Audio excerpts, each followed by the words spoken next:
It is a big blessing to be in the Baptist Church. Wakati mchungaji alikuwa anatuombea, you used a lot of words there, Martin Luther King Jr.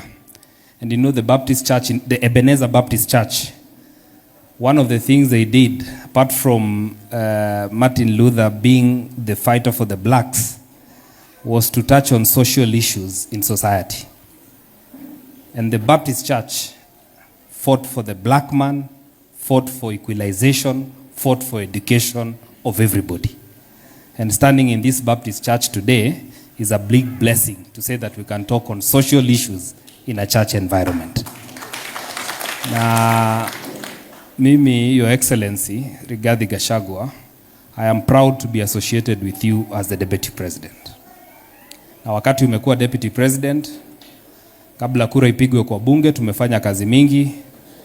You are not short of any deeds.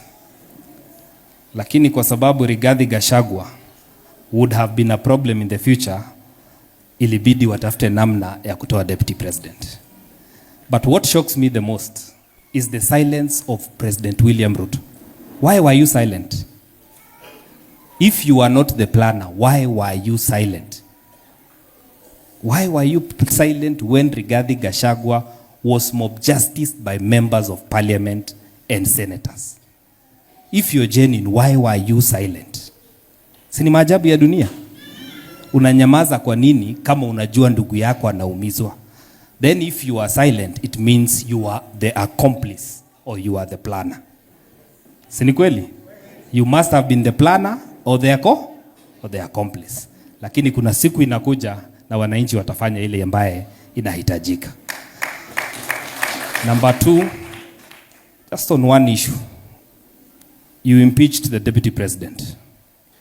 You got a different person to take over. The Deputy President is no longer working with you. We were attacked in Limuru, I was there. We reported in the police station, nothing has happened. Kenya is a civil state. We expect the Independent National Police Service to do justice to the Deputy President. And the silence of the National Police Service means a lot if nothing is going to happen in the next 7 days.